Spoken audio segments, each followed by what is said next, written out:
Are we ready? Because this is it, you guys. This is it. Also, I tried to beat that monster again, but no! I died. It just insta-kills me, and you know what? It is time for the showdown.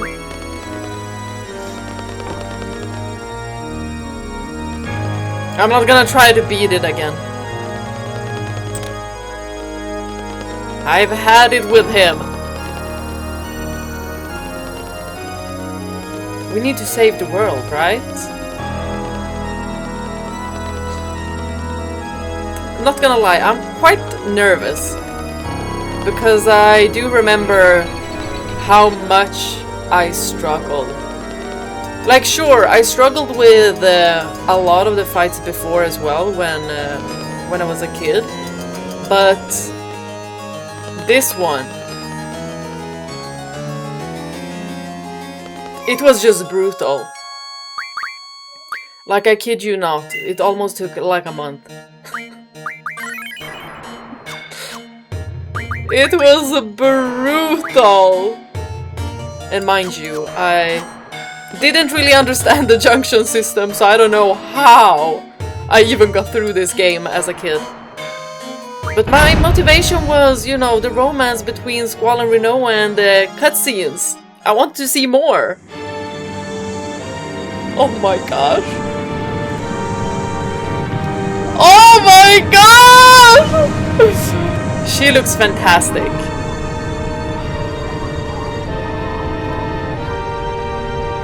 But man, I would have loved to know more about her. Seed. Seed, seed. Seed, seed, seed. Curse all seeds. With a K. Swarming like locusts across generations, you disgust me. Oh, she doesn't like using C's. The world was on the brink of that ever-elusive time compression. I wonder how that is in Japanese. Insolent fools. Your vain crusade ends here, Seeds. The price for your meddling is death beyond death. I shall send you to a dimension beyond your imagination. Imagine. There I will reign, and you will be my slaves for eternity.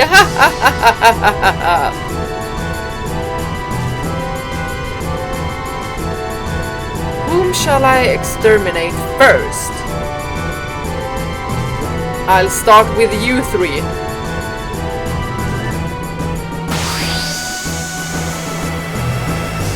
Let's go! We're gonna beat her! Hopefully. Wow, she's so beautiful. Hey! This wasn't my gang I started out with. Hey! Right! Oh my gosh!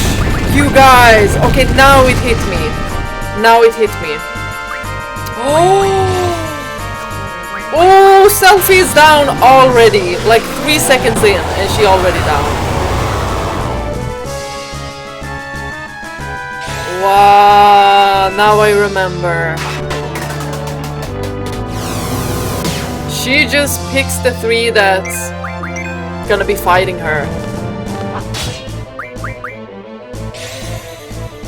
And I don't even have GFs on everyone. Hold on. Yeah, I don't think this is gonna go well. So, on the second try, maybe if I can, you know, have them be at 0 health, then she can't pick them. The ones that I don't want to fight with right now. Maybe. I'm gonna try that. Because right now we're screwed. We're already screwed. Now I'm just trying to see what kind of attacks she can do, because I don't remember. Wow, she has an incredible design.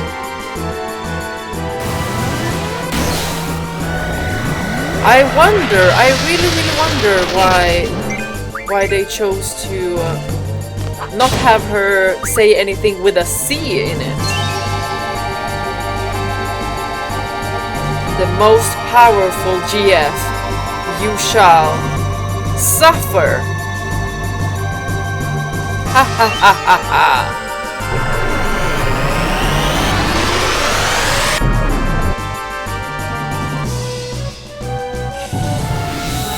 First phase done.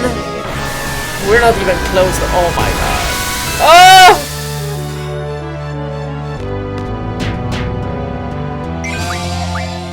Oh my gosh. What was I saying? Yeah. So, without saying anything with a K, how is that in the Japanese translation? Is it like a dialect choice or something? Is there like another difference in Japanese? I really want to know. So if somebody knows, tell me. Yeah, we're not making it. I'm just checking what they can do. So this guy, its name, I don't know if they're gonna, I think they're gonna say its name. But some of you guys will probably remember.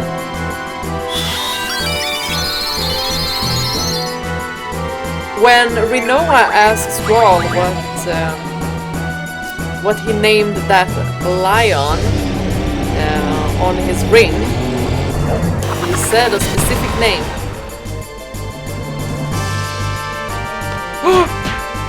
Oh, I already know we're screwed anyway.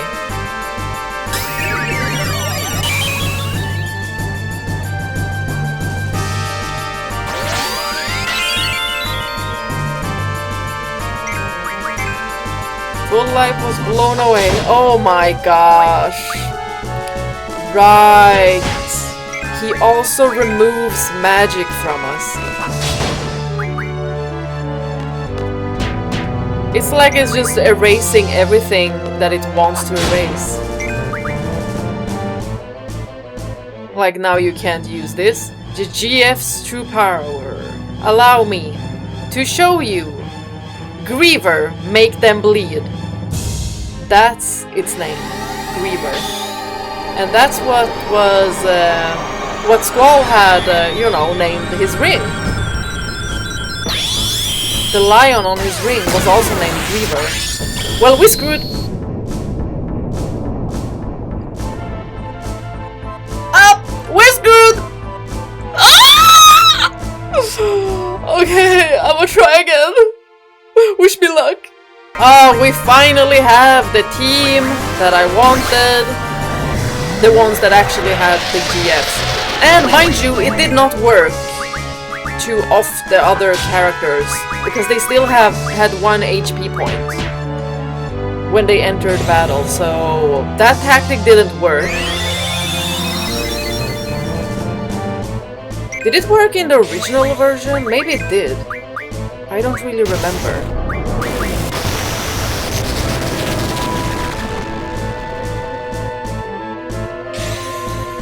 I'm definitely getting a guidebook. And next time I replay this, maybe we could do the Lunatic Pandora mod.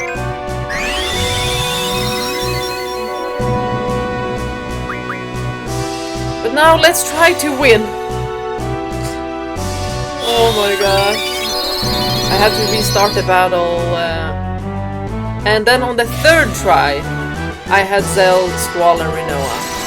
So that was lucky.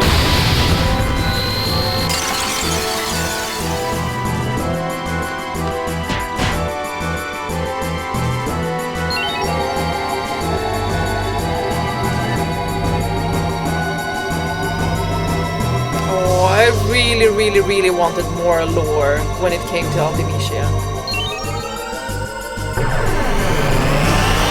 Like, I wouldn't care if they just... if Square just, you know, made Ultimania's, you know, books about this world. That would be enough for me. Like, they don't even need to make another game. They don't need to make a remake to insert all of that.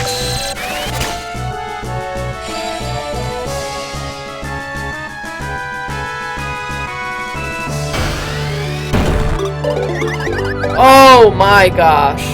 Yeah, why don't you do that on the strongest one? Oh my goodness, no! An X potion!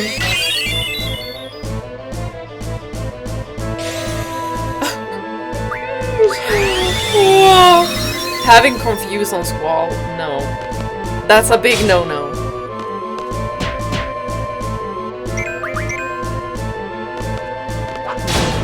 I wonder why we are fighting Griever.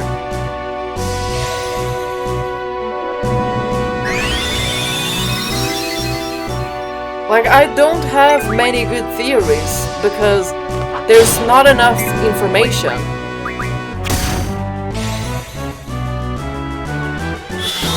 But maybe this is what Griever manifests to in the future. Maybe, you know, in the future without Rinoa.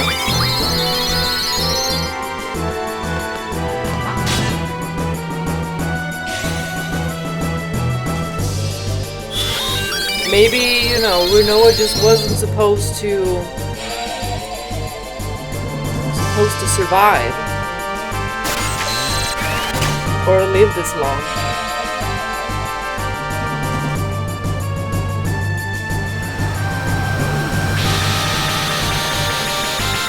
And maybe Squall grieved for so long that the ring like manifested all of his grief. I don't know. And it just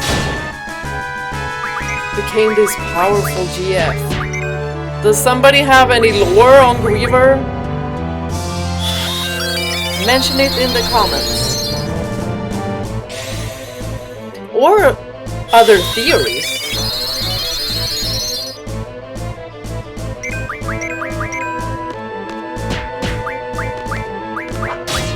Maybe I should, you know, focus a little bit on the fight. So we don't die.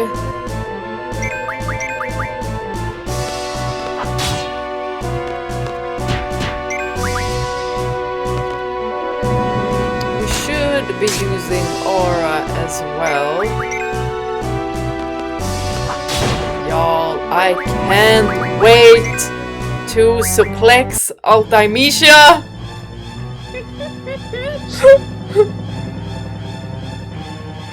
Oh my gosh, please survive, don't die. Oh my god, I'm so nervous. Oh my god. No, they should be able to. At least Squall and Rinoa. They should survive this.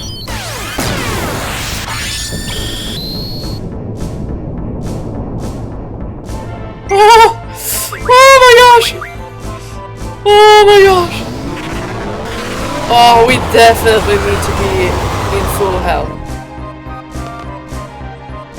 Oh my gosh. That was my bad. I wasn't supposed to just attack. I just got so stressed up. Oh my gosh.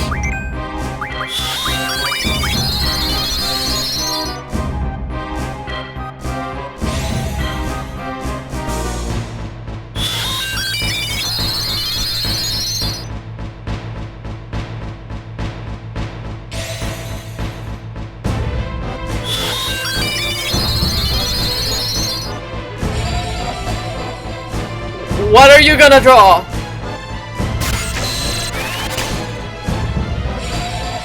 Stole 1 life. Okay, I have 99 to go. It's okay.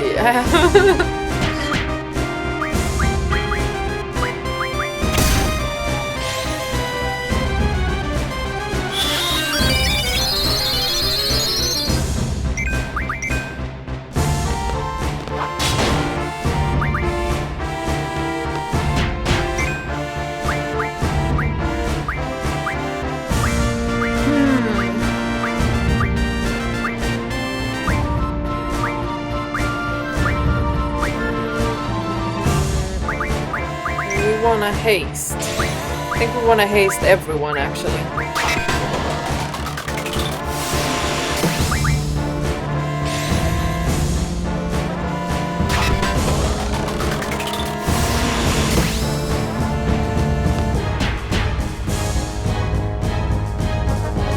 What are you up to?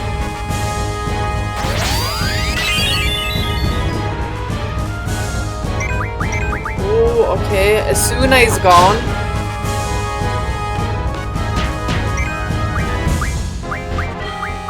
Just evaporated into nothing.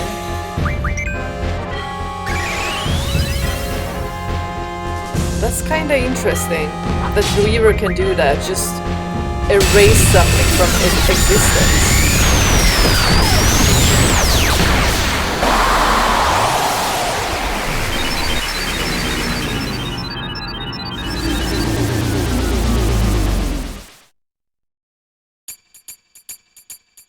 Oh my gosh, I'm nervous! I shall junction myself unto Griever. This is such a power move! That is insane!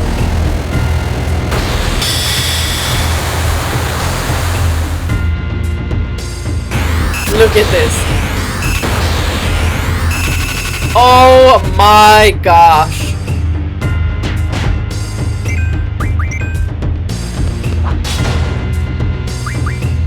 Oh. Oh my gosh. Hold on. What? No!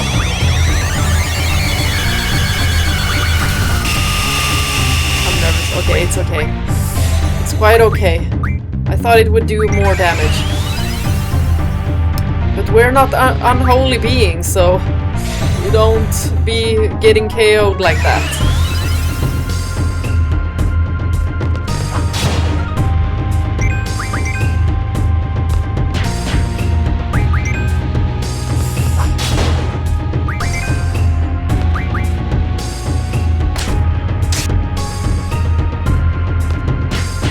This is a cool boss fight.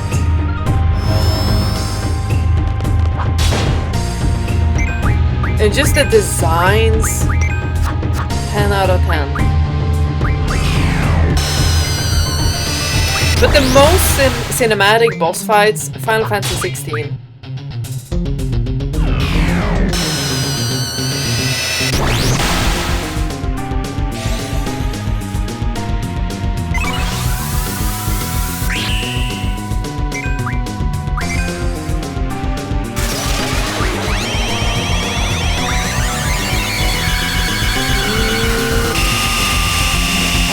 We're just gonna focus on Ultimecia for now.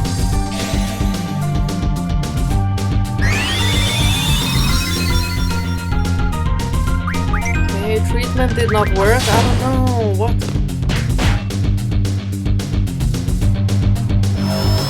Okay, now 2 helixes.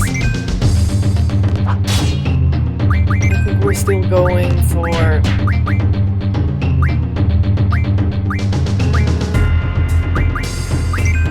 let's try Ultima.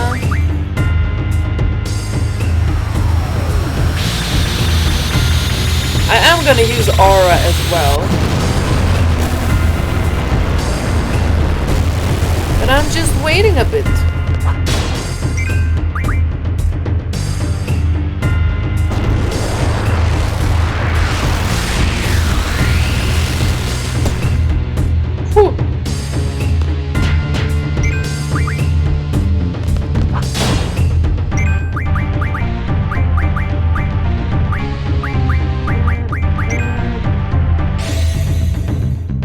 Like this.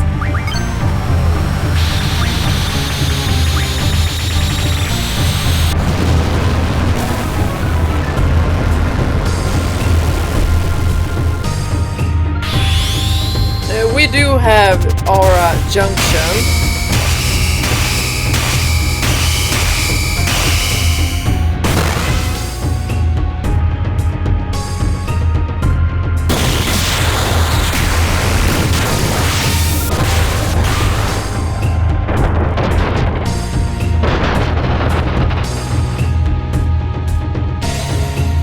Oh my gosh.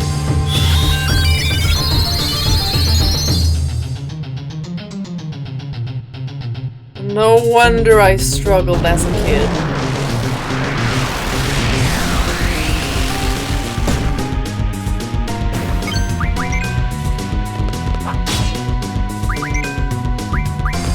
I don't remember how many phases there was though.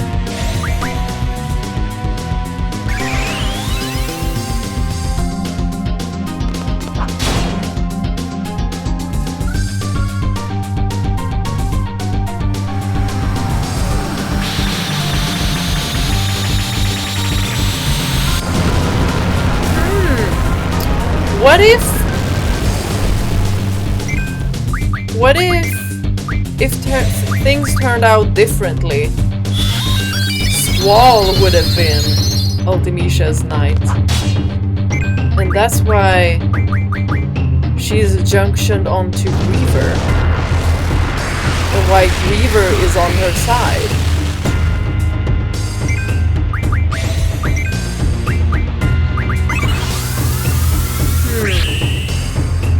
Where did he buy this ring? Where did he get it from? Maybe that's also important. Did he ever mention where he got it? Just that it's a ring that he likes.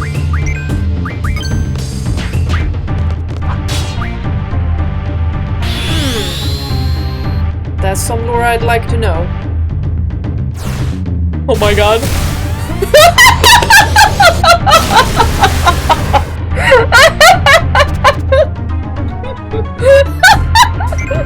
Oh, that looks so funny. I love it. Angelo.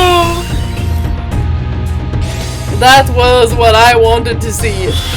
Y'all, please have Angelo make the final blow with a suplex. Let's go! Let's do that.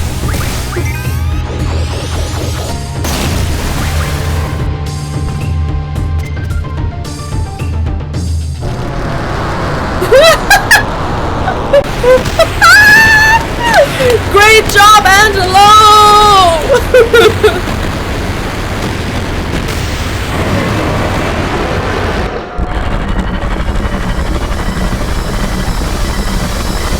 Well, now she's no more. She's like, no, why did I junction myself to it?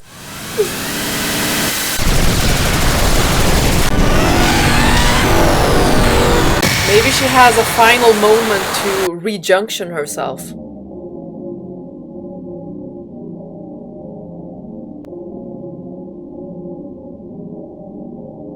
This is gonna be so eerie too. But I love the cutscenes that are incoming.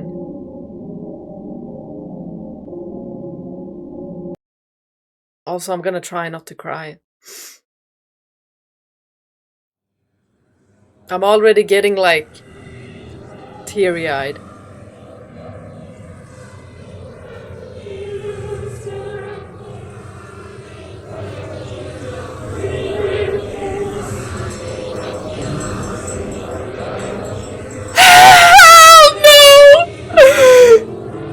I am Ultimecia. Y'all, I don't remember this!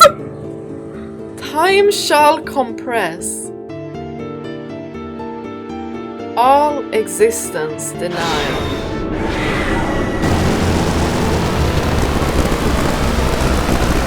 Oh my gosh, look at that! Oh! Y'all, the way this must have traumatized me because I don't remember.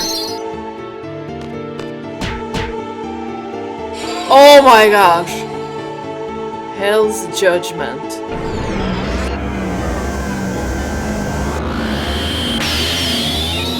Oh! Oh my gosh! Oh, we're about to die! Don't worry, don't worry, don't worry. Okay, I need to lock in.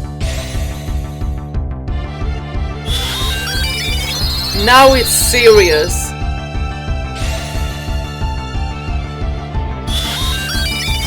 We just warped into nothingness.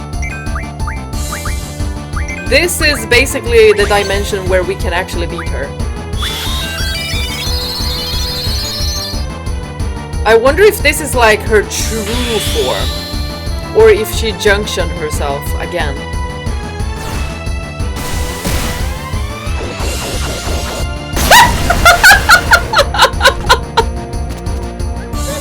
It looks so funny, I love it! Oh my gosh, I love it, I love it. And it looks even better suplexing her when she's this huge!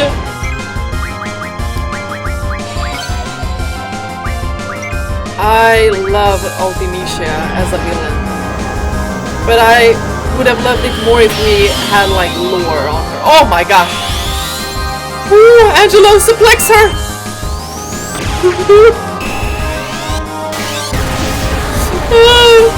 It was a strike now.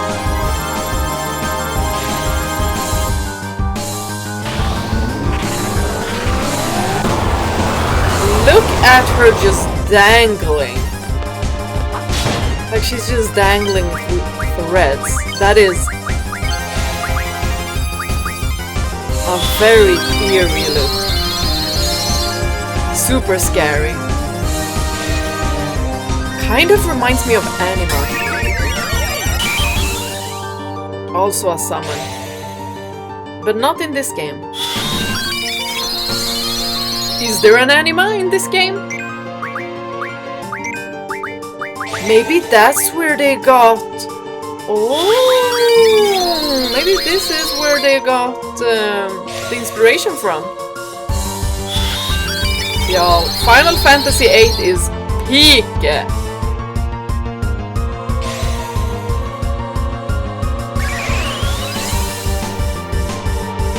Hands down the best Final Fantasy game.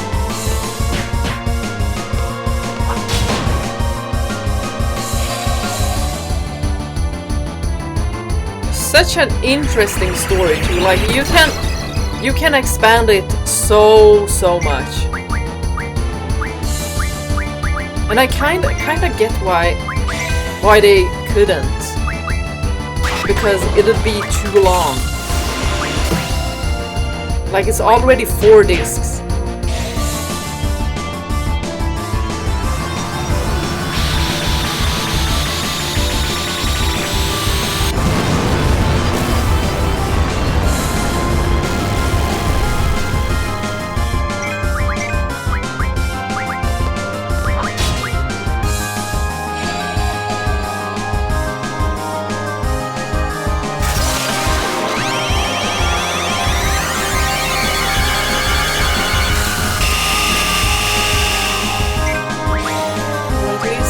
Doesn't do that much damage.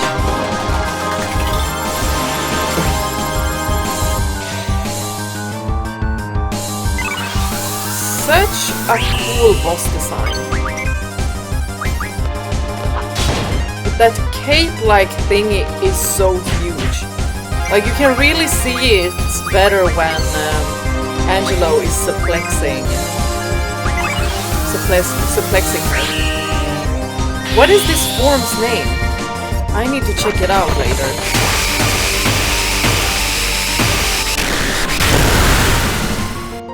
But what a scary villain she is.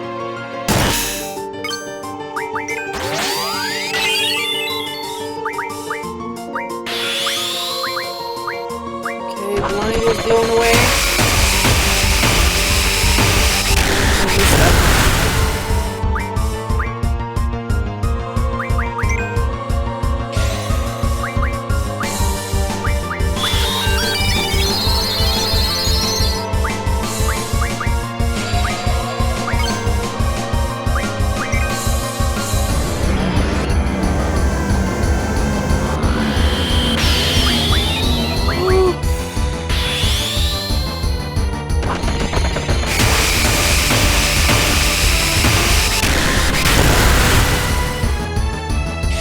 She's scaring me.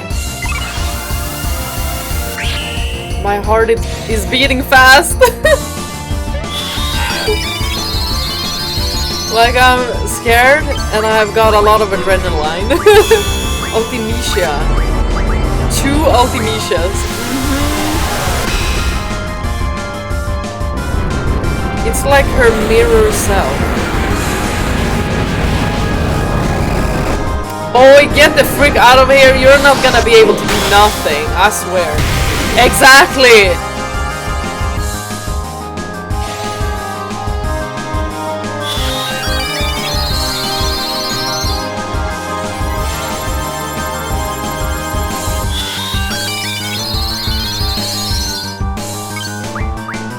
I was afraid he'd get cleaved as well, but...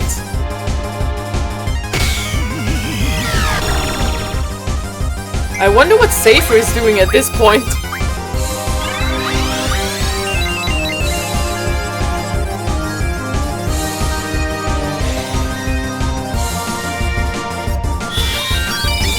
We're just jumping through time. Space and time.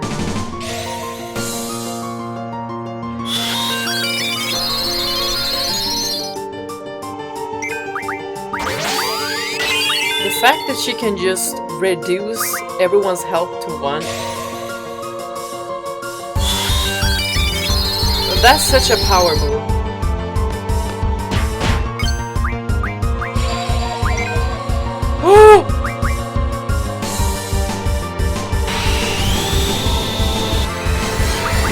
Oh! Is somebody gonna die? I'm on full life now. I'm prepared. Oh my gosh. Oh! Ah! Rinoa!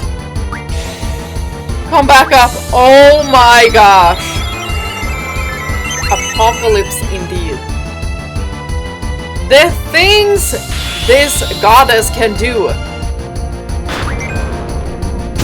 Basically, she's a god. That's crazy.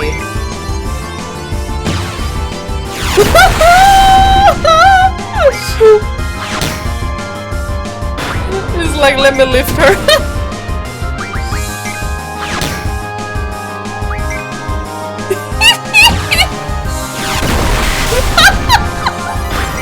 Oh, ah.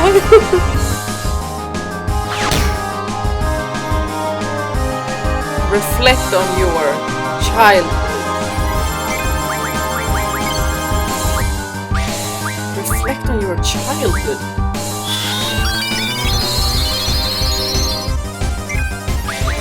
What is it that she's telling us? Is there a reason why there were specifically them at the orphanage? Or is she trying to make like to lower their motivation, your sensation, your words, your emotions? Time. It will not wait.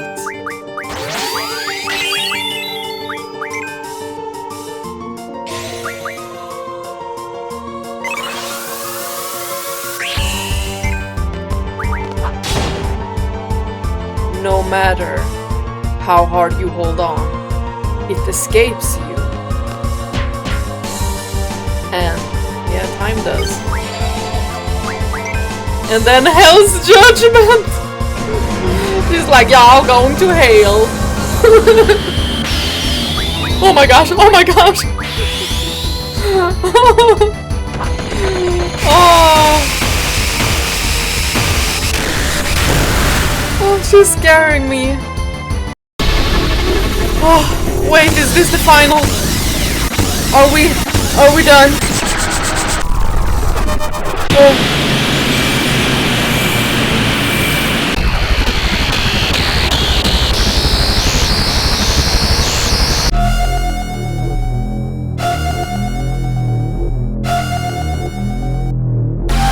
Oh, what a sound.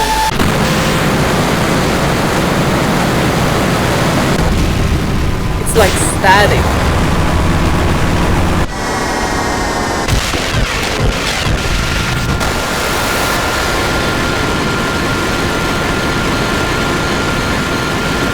What a frightening villain? She could possibly be the strongest villain, actually. Like, canonically, throughout the Final Fantasy games. I haven't played all of them. Is it over? Well, the ones that I have played. Let's go. Let's go back to our time.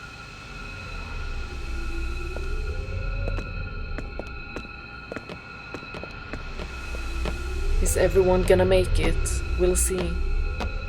Shut up! Just calm down and think where we have to go. Careful, guys! Don't pick the wrong time. Whatever you do, don't fall into a time warp.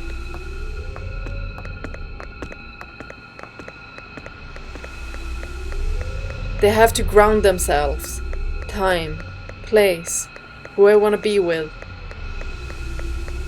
I want to go there, where Squall and I promised.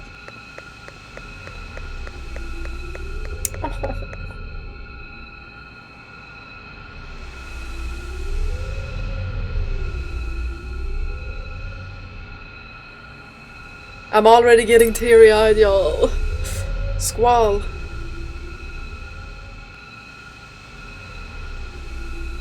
Because it's so beautiful. Now they're all trying to head to the same time. Squall, let's go home. Where are you? Where am I?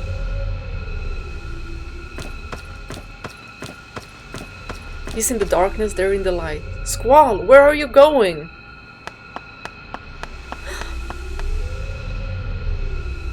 I'm gonna find Sis.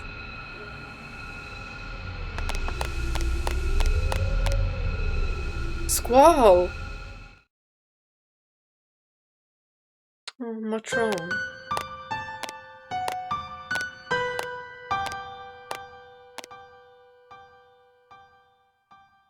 Excuse me, have you seen a little boy? You don't have to worry, the boy won't go anywhere. He's in the past. He's not in the correct time. I think so too, poor thing. Edea... You're alive? The sorceress? Yes, Matron. Oh, Edea did tell us about this. We had defeated her. Matron, stand back. It's okay. There's no more need to fight. That sorceress is just looking for someone to pass her powers on to. No, you don't understand, Edea! In order to die in peace, a sorceress must be free of all her powers. I know, for I am one too. I shall take over that sorceress' powers. I do not want one of the children to become one. I can't disappear yet. Matron!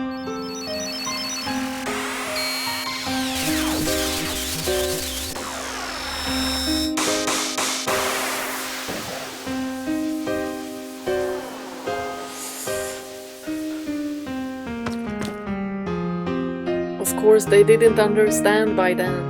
Is this the end? Most likely. You called me Matron. Who are you?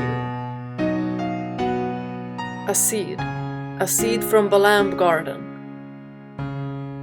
Seed? Garden?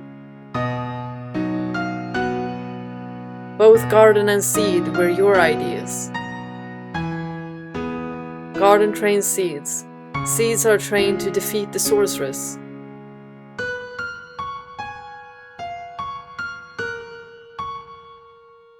What are you saying? You're that boy from the future. You've seen him. Matron, please return. You do not belong here. Oh. She never knew. I can't find Sis. Am I all alone? Who's he? Nobody. You don't need to know. Oh, I'm about to cry. The only Squall permitted here is you.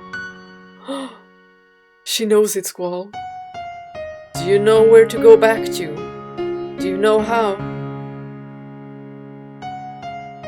Will you be alright by yourself?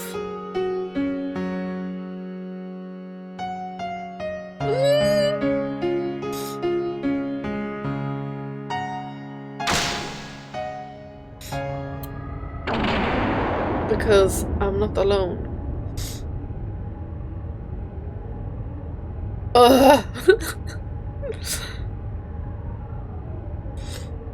If I call out, they will answer.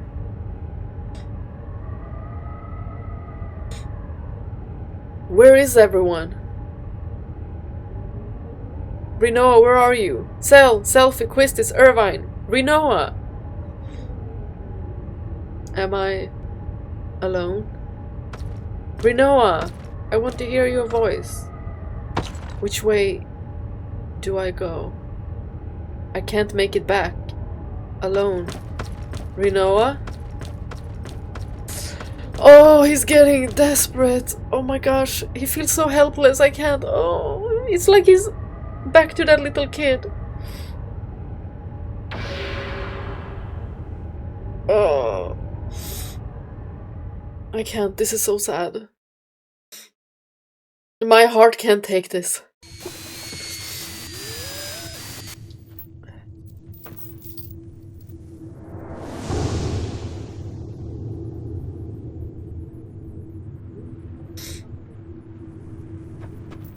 Don't get lost, Squall! Don't get lost in the time warp! Remember what Laguna said! Y'all, he feels so helpless. He's so strong, but also so helpless. Like, my heart.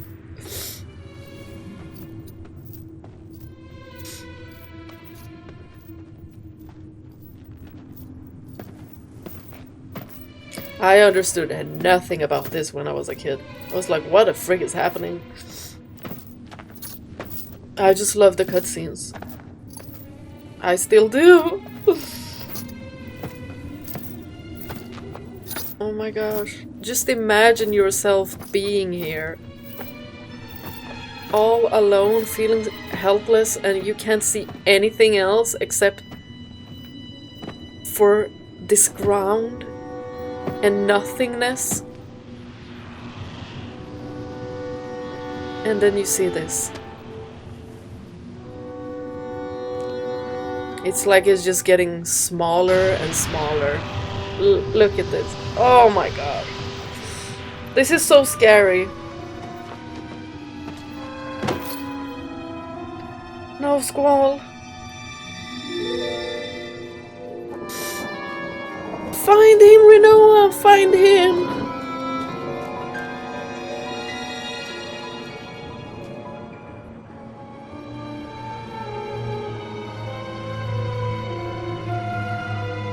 Even though I know what's gonna happen, why am I nervous? I know what's gonna happen!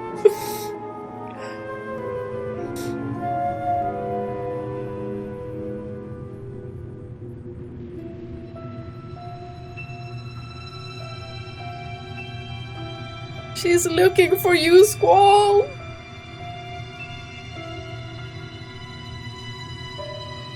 Don't get discouraged.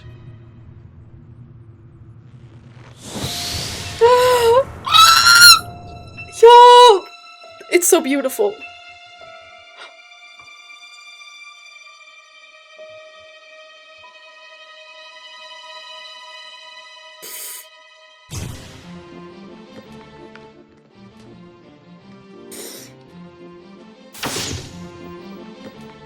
It's like his memories are being disordered. Like he's starting to forget everything. Like he's getting lost in this time warp. He doesn't know how to ground himself.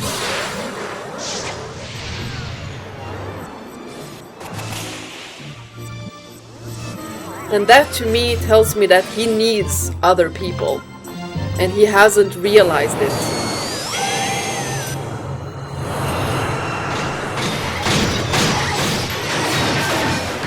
He needs them. The power of friendship. Friendship and love. What Laguna said. Oh my god.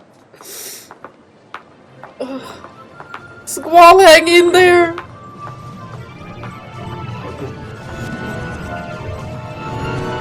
Oh, this is such a crazy good cutscene. And it just gets better.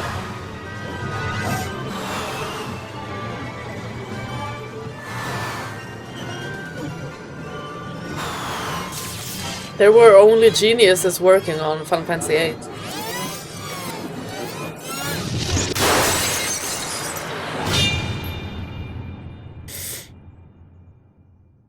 It's like he believed that Rinoa died in outer space.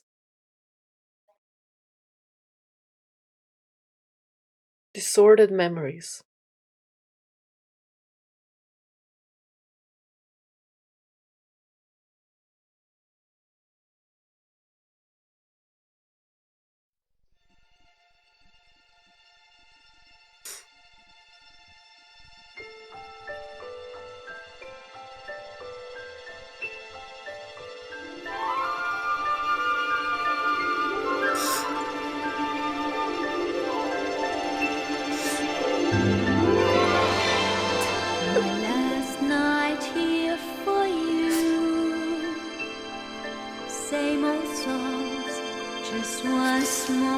Oh, good thing I prepared with papers.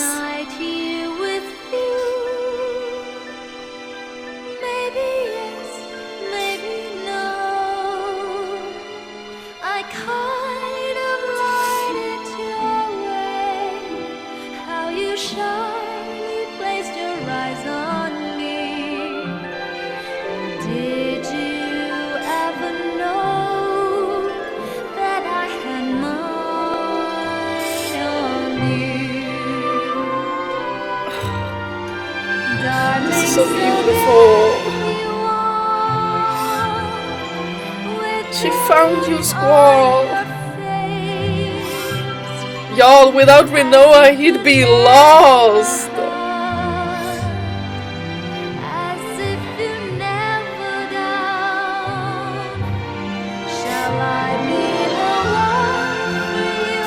I love this ending. Seifer back to fishing. You can do it. Ah, the kind of endings I love. This is even better.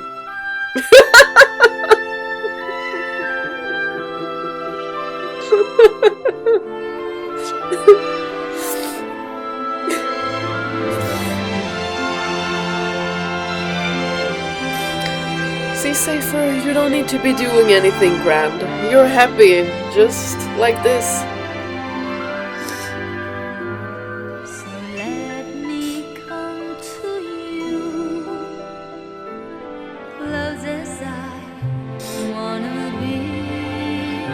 Oh no. Close enough for me to feel a heart beating fast and stay there as I whisper how I loved your peaceful eyes on me. Did you ever know that I had mine on you? Darling, so share with me This is brutal. your love if you have enough, your tears if you're holding back, I'm trying to hold back. a pain if that's what it is. How can I let you know I'm more than the dress and the bars? Just reach me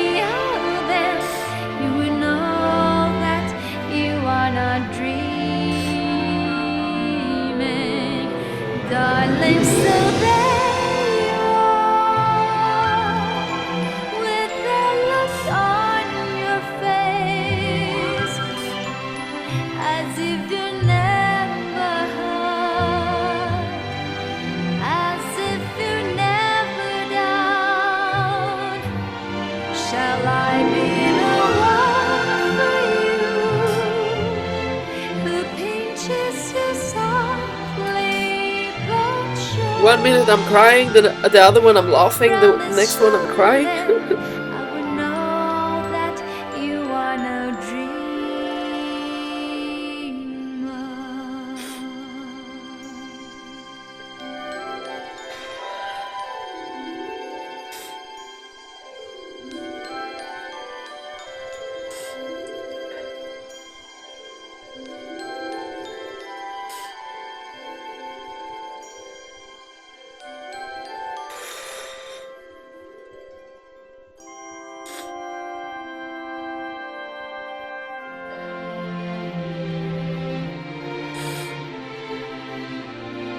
Oh my gosh.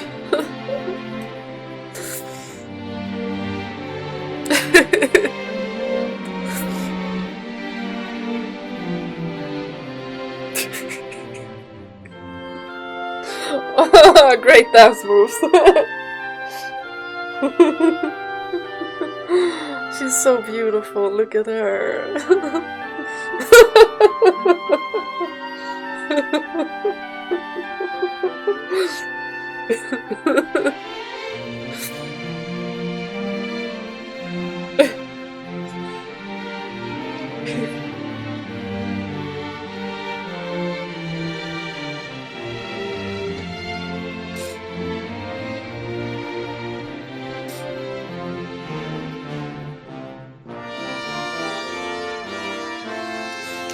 Oh, it's so heartwarming seeing them interacting as usual.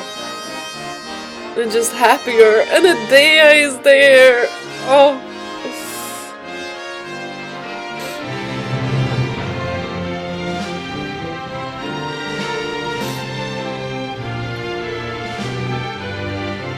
Where is Zell? Did he get a hot dog?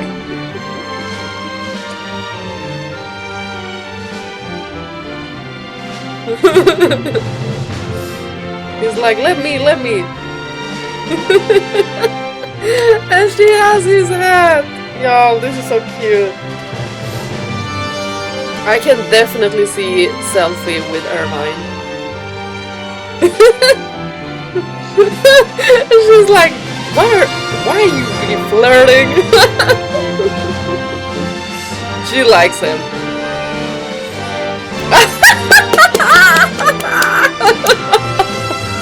Y'all, he's been waiting. He's been like, okay, now finally I can eat my goddamn hot dog. Oh my god, and he's already almost death by hot dogs. This is crazy. This is crazy. Not death by Ultimecia, death by hot dogs. Like.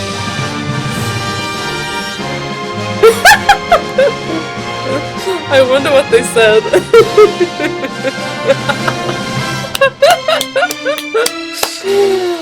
Wow, Angelo! And to the lovebirds! No, I can't. Oh my god. Yes, record this. Y'all don't know. No. Oh, that's how it started. You guys remember? At the ball. Oh my gosh.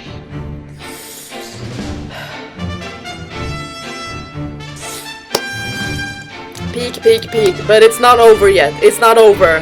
Don't go nowhere. Oh my gosh.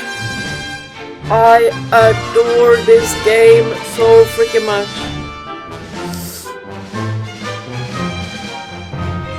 Actors? Huh?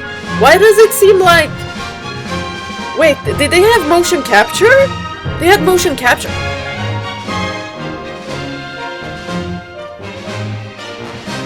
That's why it was so good. Oh, makes sense. I was like, wait a minute. Actors as in...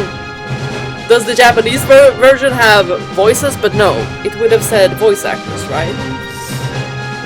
Otherwise, I would have definitely played the Japanese version as well. So cool. Oh, Eyes on Me, Fei Wong. Oh! Composed by Uematsu. Of course, legend. Y'all. A big applause to everyone working on this game, because it wouldn't have been this amazing otherwise. Everyone did so freaking incredible. I feel like my face is just streaky with tears.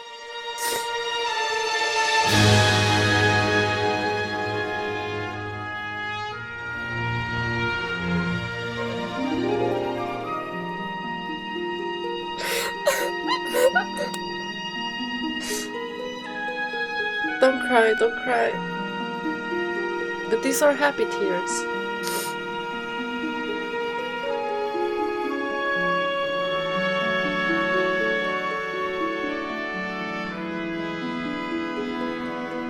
She's so beautiful.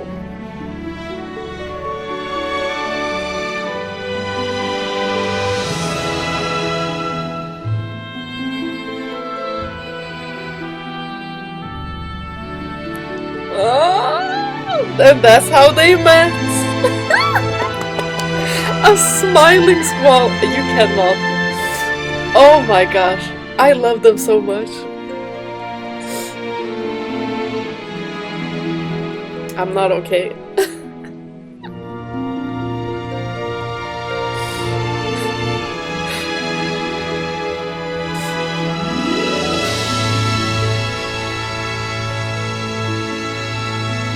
Favorite Final Fantasy couple, y'all. Favorite.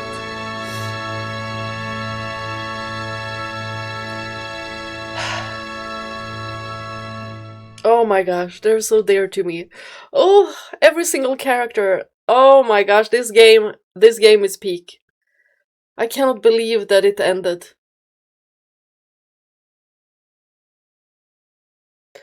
Absolute peak. Okay, I need to talk. So I did cry some more, I did, but I forgot to actually look myself in the mirror. So hopefully I don't have such a streaky face. I knew to be smart to wear waterproof mascara. Because I knew that I was like 30% sure that I would cry. But I also thought about, I thought that maybe I wouldn't because I knew what was gonna happen. That did not matter. I cried because it was happy tears. I was worried for Squall. And then there were happy tears. Just for everyone. Just seeing everyone so happy in the end. And what they all went through. And even seeing Seifer with Raijin and Fujin. Him just, sitting there fishing and he didn't get a fish. That guy needs like anger management. That's what he needs. And the way that Fujin made him laugh so with so much heart. And when he saw the lamp garden just hovering over him and he smiled. That was his home. But Seifer, you have a lot to answer for. Like, a lot of people died because of you. Let's not brush that under the rug. Or maybe we all went to a time, before the entire Edea thing. Like, we eradicated Ultimecia completely, so since she was in the future, if we eradicate her from the future, she's not in the past. Hold on. That means that nothing bad happened, y'all. Seifer... Everything that Seifer did, it's eradicated. It's eradicated. Do they even remember? Do they even remember anything? Do they remember what happened in the future? Probably not. They were sent back to the present. I mean, alone could probably, you know, do something to make them remember. But it wouldn't even matter. It wouldn't even matter. Their bond seemed strong anyhow. But just, you know, seeing them all interact in such a way as well, it's like their memories of each other was still there. Not necessarily of what they went through, but more like they got their memories back because they never really had to use the GFs. Maybe, you know, Edea or someone was like, you know what? We don't need these GFs. Because Ultimecia was never a thing anymore. She wasn't able to pass on her powers onto someone else because she was eradicated anyway, so she was just eradicated from time and space entirely. So I'd like to just, you know, my theory is that everything that we saw in the end is without Ultimecia. Like, it's a different, like, timeline. It's a timeline where she did not exist because she was completely eradicated. Erased? Whatever. She was erased completely. So that made a different timeline where she never existed. So what we are seeing is just all of them, you know, interacting. And do they have their memories of their childhood? Maybe they do. Maybe they do.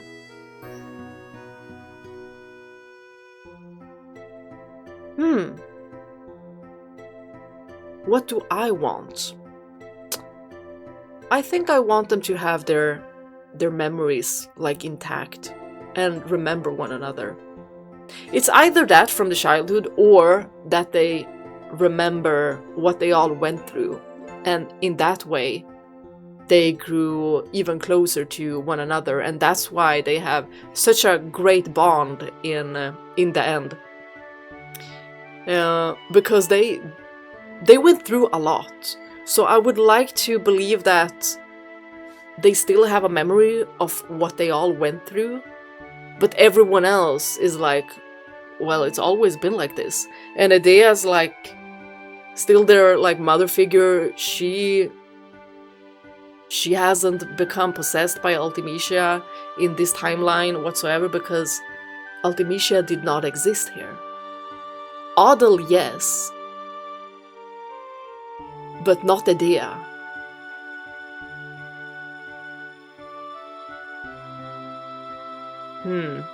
Or Adel was also, like, completely erased. No. No. No, I don't believe that. Maybe I'll have, you know, a different theory once this just sets in. Because usually when I've played a game and when I'm so into the story and the characters and everything, I can just go on after and be like, oh, what if this and this and this? Like, different theories and different ideas just pop up in my head, and if I have, like, a question and I'll just have, like, several different answers, and I'll be like, yeah, maybe. It's fun. Definitely. So basically you can almost pick and choose a little bit of what you think happened in the end. I know the theory that Squall is dead. No. I after playing this again and seeing, like, every cutscene, no. Like, I cannot stand behind that theory. It's just with everything, it just does not make sense. it does not make sense for him to have just died.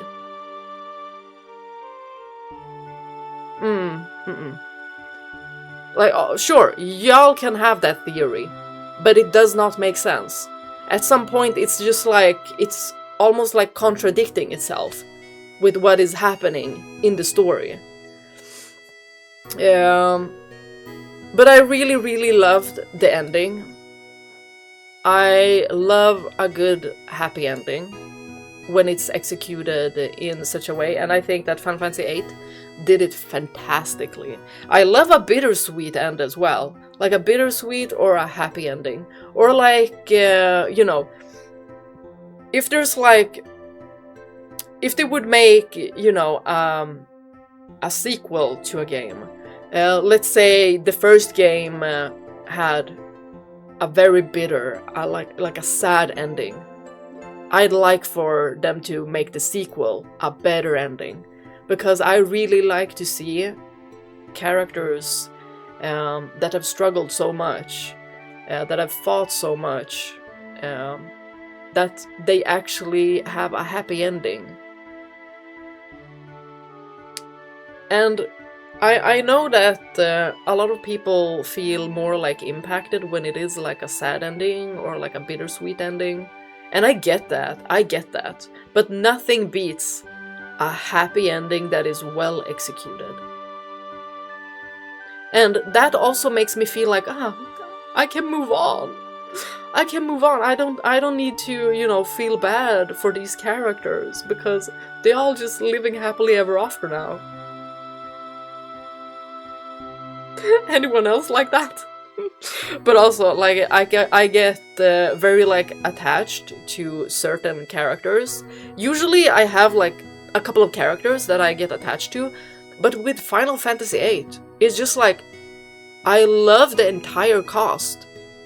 And I went into this now thinking that, oh, okay, I'd probably like one or two the best. But, like, I love them all. But coming out of it, my favorites, if I have to pick favorites, Squall and Rinoa.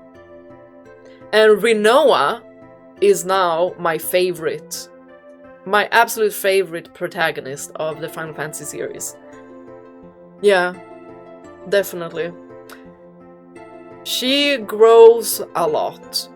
She knows when she makes mistakes, she wants to do better. It's not always executed perfectly. Like, she's not perfect, and I love that. Her character is flawed, and that is something that shouldn't be, you know, the writers and, you know, just creators shouldn't shy away from making a flawed character. Writers shouldn't be afraid to make a flawed character, just because they might be hated. Because a flawed character is much more interesting than a perfect one, someone who never does anything wrong, because that's not really relatable, and people like to relate.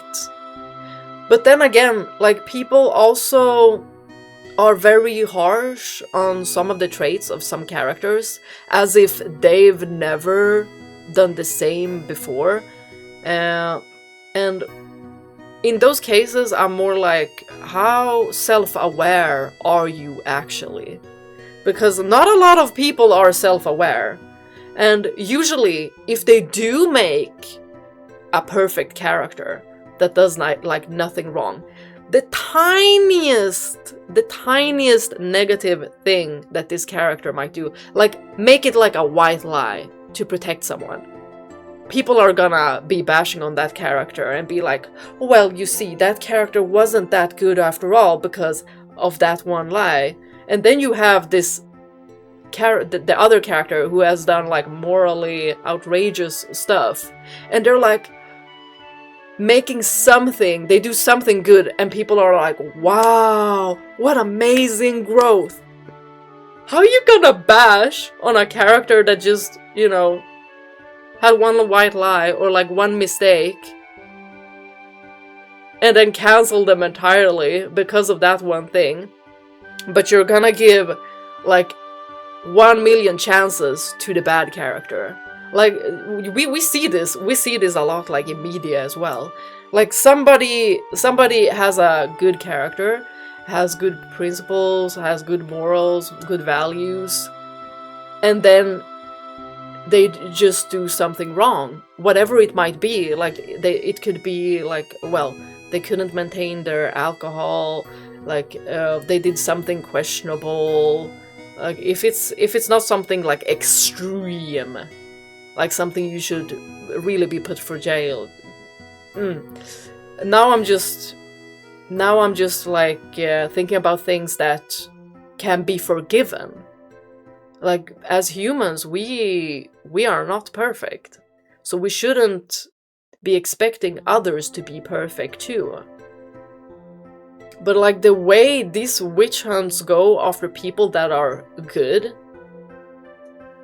and that also makes people not want to be good sometimes, because they see these witch hunts that are going after people because they make just a tiny mistake, and they think that well, since now I'm basically not a good person because everyone thinks this of me, I might as well throw everything away and become the person that they always thought that I was.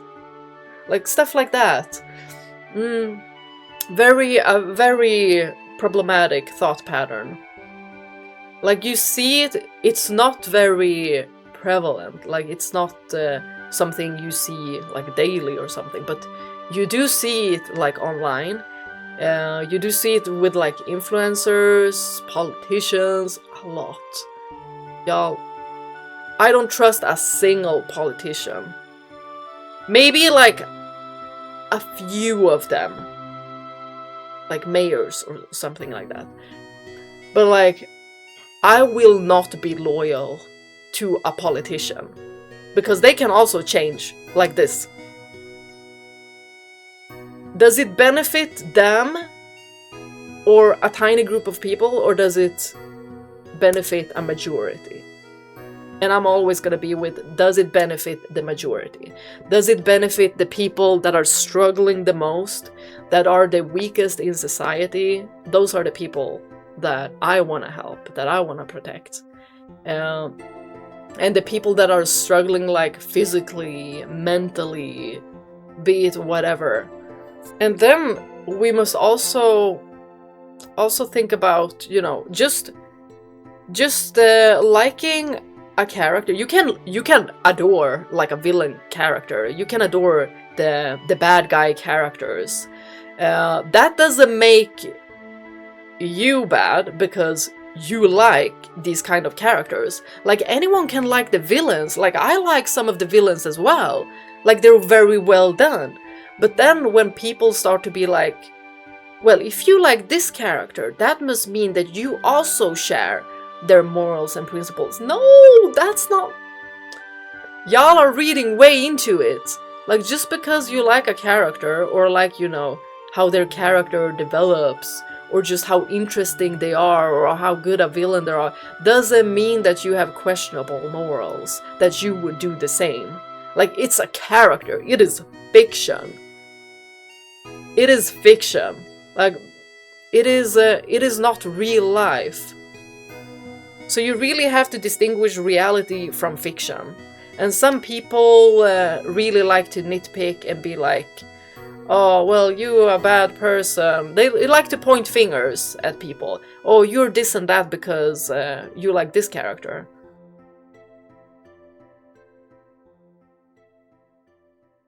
Y'all must be the most boring people on Earth. For sure. And now that I have finished Final Fantasy VIII as an adult, y'all, it is such a different experience. It is such a different experience. Like, I cannot even compare when I played it as a kid and as an adult. Because as a kid, since English is not my native language, Swedish is my native language, I did not understand what was happening. I did not understand much of the conversations being had. And also, being a kid, I was more like, everything was more like black and white. You don't see the nuances. You don't see like the morally gray stuff and such. And obviously you also like characters because they look cool, they act cool, stuff like that. So I did not understand most of the characters, not even Squall, and Squall was my favorite. I did not understand Squall. I just thought that he was cool and, you know, aloof, like stoic, a cool guy. That's why I was attracted to Squall's character, and I actually wasn't really a big fan of Rinoa, which now I'm like, my kid self was crazy because Rinoa, she the best. No, I love her so much. She's so relatable. She's so relatable. I really love how she could have had such a comfortable life. She was living in a mansion. Her father a general, and then her mother a famous singer, but her mother was not any longer in the picture. She could have lived a very comfortable life, but she chose to be in a resistance group, to fight for what's right. Like, she wanted to make her own path. And then when she got entangled with the seeds, and she was like, oh, it felt like almost an adventure to her, but she always has the heart in the right place. She's more of like, she follows her heart. She doesn't really follow logic as much as heart. The other seeds, mostly brain. They follow the logic, the strategic route, whilst Rinoa was just complete heart. So when they were at the basketball court in Trabia, and she had seen all the destruction and all the deaths, of course she would back up and be like, y'all, she's afraid that her comrades, her teammates, her friends would die. She doesn't want to see more death. She doesn't want to see more destruction. Like, she did not comprehend how violent it was gonna get. How much death she would be surrounded by. And that is so relatable. Also because when you are a teenager, like, you don't have that broad a perspective often. And when you are put in situations, when you are a teenager, you have this kind of, psychologically, you are almost like in a fantasy realm. Like, you think that you're invisible, like you think that nothing can beat you, like you're almost immortal in some way. Like, oh, well, that things like that don't happen to me. Like, you have that kind of mindset that, oh, that won't happen to me. So you think that somehow you'll be the lucky one. Like, the one that nothing happens to. And that you can definitely survive jumping off of a bridge. Like, you can survive that. Stuff like that.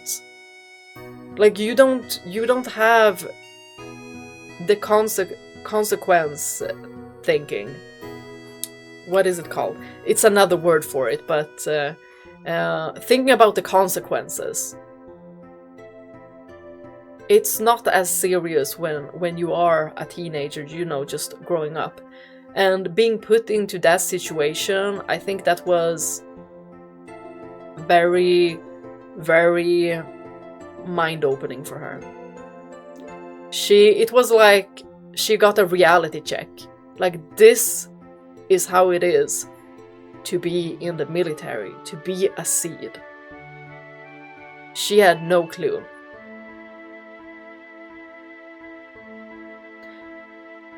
And also, you know, just her being the one that always was the one that wanted others to open up, specifically like Squall. That was also something that I really, really admired about Rinoa, that she encouraged others to share their feelings. Because if you don't do that, you won't ever know what people are thinking or how they are feeling, how you are making them feel, how something else is making them feel. Like, it is very stunting not being able to talk about your feelings and your thoughts, and feeling like telling others your feelings is somehow problematic.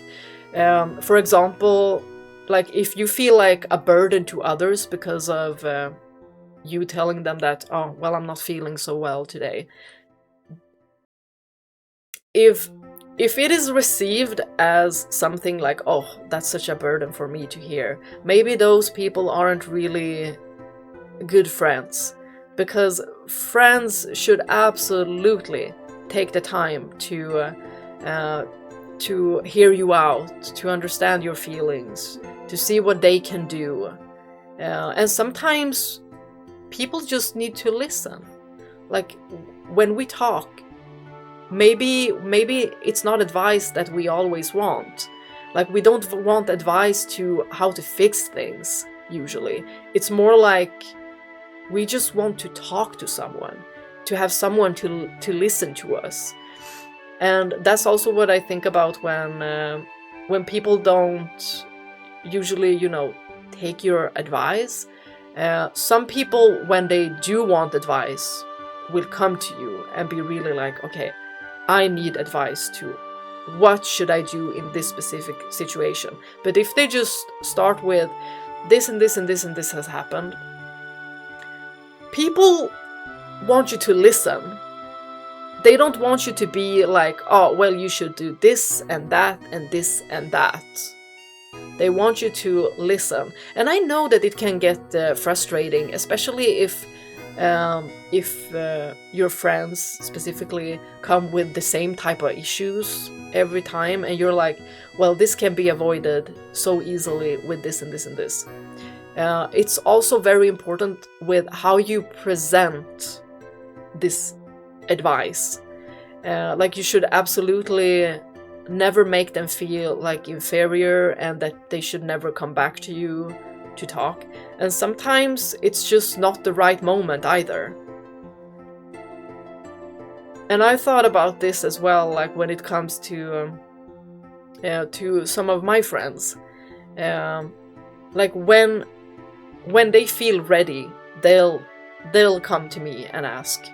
And I'll give them specific like advice. I know when they just want me to listen and when they actually want advice. Like if I know that one of my friends is, you know, meeting someone that I'm feeling like I do not have a good vibe, and sometimes I'm like, I don't really have a reason to have, you know, a bad vibe about someone, but some people just give off like strange, very strange vibe. And let me just say, most of the times I am freaking right. And I think it comes a lot from pattern recognition, but also like I'm very like hyper aware of what things are happening around me. And like in a social situation, I see things that others might, you know, not have caught on to. Like the minor things. Like if someone is choosing not to sit next to another person, how much they're specifically talking to another. It can be very, very small things, you know, just like facial expressions. Like if a person says something, and if I see their eyes, another pair of eyes just darting to one of their friends, and I see some kind of facial expression that might not be very nice. I mean, just a simple like smirk or something, I'd be like, huh, okay. I won't call you out, but I will remember this. I will remember it. Because most of the times if you do call these things out, especially if they're like small things, it won't be very good in a group setting. It could, you know, fuse and explode. Because a lot of people don't notice it. They only notice things that are very obvious. And I think that a lot of more people need to be more like aware of how you act towards other people, how you treat other people, and not only, you know, treat them good because they have something that you don't, or have something that you want, stuff like that. I think that people generally also feel better when you're also a positive person, a person that uplifts others, that isn't jealous. And I've talked a bit about jealousy in other videos as well. How it is always perceived as something like very, very, it's taboo and we shouldn't talk about it, and it's always a bad thing. But jealousy is also an emotion that oftentimes cannot be stopped in certain situations. So just because a person senses some kind of like jealousy doesn't mean that they want to like harm others. But it's what you do with that feeling. And like if you, for example, if you're a very jealous person in a relationship and you don't trust your partner, you don't like what they wear and stuff like that. If your jealousy is turning into like control and is actively making the person feel worse, and you see they get into a depression because of it, then yeah, you are harming someone. But if that jealousy comes from within, like it's a you problem, but you don't act on it, that's completely different, because it's still an emotion. It is what you do with it, really. But something that I always encourage people to be is just positive and try to be happy, because it does make things better. It's like you're manifesting a better life. No, I know it might sound like, it might sound corny, but it really does. It really does. Just, you know, do things that make you happy. Surround yourself with people that make you happy. And never ever try to be someone else or try to mold yourself into a specific person because that's something that people expect of you. Like, for example, when it comes to gaming and being an adult, like, people will look at you so weird at times, and they'll be like, wait, you're over 20 and you play video games? Isn't that for kids? Y'all, get away from me, get away from me. I rebuke the... No, for real. Those people must be the most boring ass people ever. And then they go and watch reality shows. There are good reality shows too, but I'm calling those garbage, you know, trash reality series. And they be watching those, and not reading books, or like they don't have any hobbies or anything. And they're trashing on people that actually do stuff to make them feel better. Like, I would love gaming, I would love collecting figurines, I would love anime, I would love anything that I like until I'm old and dead. Yeah, that's not gonna change who I am. Maybe I'll change on what I like in a couple of years. I don't know. I don't know my future self. And that's okay. That's okay. That's completely okay. And sometimes you can have like a pause, almost like a break, where you don't... For example, me with painting. Like, I can have a break for years and then be like, oh, I feel like painting again. And then it's the most fun thing in the world. So that's also something that can happen. Or like when it comes to like style and such. Or like style and hair. And people are like, well, now that I turned like 25, I need to act more mature, and I need to dress like a more mature person. Dude, you're 25. That's still super young. Like, you don't die at 30, I swear. and like, try to, you know, just fit in with what others think like 20 plus something or 30 plus something or 40 plus something should look or act like. And this is something I think about also with my coworkers. Like, my coworkers are all pretty much way older than I am, and they just have this kind of youthfulness to them. Like, they're so fun to be around. They're mostly like, you know, happy, and if they have a crap day, they talk about it too. But like, they're so open, they're so friendly, and they dress also like however they want.